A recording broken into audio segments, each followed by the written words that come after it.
Welcome to New Hampshire's Business. I'm Fred Coker.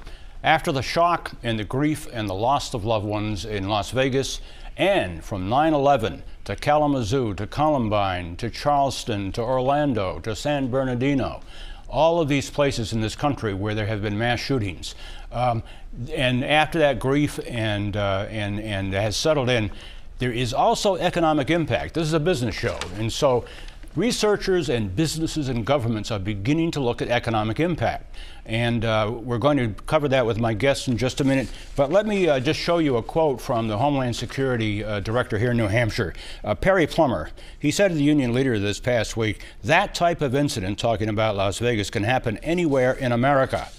Now, we all remember also the Boston Marathon bombing in 2013. This is kind of the local impact we're talking about. No matter what the outcome, the financial costs of the first response and ongoing investigation will be substantial, as will the increased cost of trying to thwart future attacks. And then this from the Marathon bombing in 2013. Anything that makes people more anxious and uncertain about the future has a negative effect on business.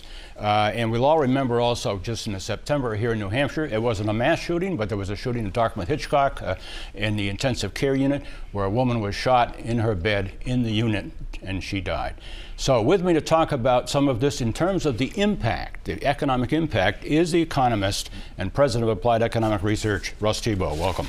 Good to be here, Fred. You've done some homework and research on this. What did you find? Well, first of all, what's the most important thing to say is that the economic impact of this is much less than the impact on families and the individuals, including the first providers and all of the families. But that said, as you said, this is a business show, so let's talk a little bit about the economic impact, and it's huge. There's 277,000 employees in our Homeland Security in Washington and at the airports. And that we all bump into every time we get on an airplane. And the economic cost is just very large. Well, you brought a graph with you to show that. Let's put it up. Sure. And here it is. The war on terror has cost taxpayers in this country, and this is as of 2015, nearly $1.7 trillion. But you say that's now up. It's up over $2 trillion now, Fred. And that includes defense spending for the war in Iraq. And it includes Homeland Security, includes veteran services, so it's really a sizable. Just think if we had $2 trillion to spend on maybe schools or highways or our infrastructure rather than on protecting us against terrorism. Good point, good point. And I did some homework too, and there are several other ways that impact can be felt. Of course, the direct destruction, the uncertainty in the markets, in the financial markets, the insurance, trade, tourism in particular, and we're a tourism state, so that would be a huge impact here.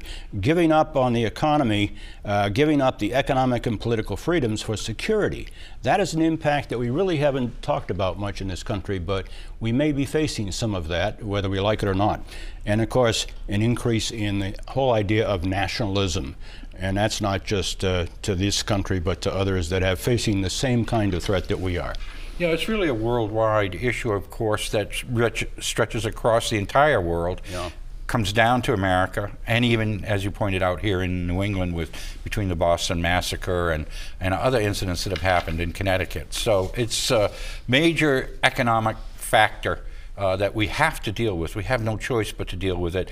And it's really not a very productive use of that $2 trillion. Right. Going back to Perry Plummer, our New Hampshire Director of Homeland Security, the union leader reported on his reaction to Las Vegas. He said, a lot of work goes on behind the scenes, at least this is the reporter talking now, but he's talking about what Plummer told him. He said, a lot of work goes on behind the scenes before mass gatherings, and the state relies on its see something, say something public information campaign, which we do have here in the state.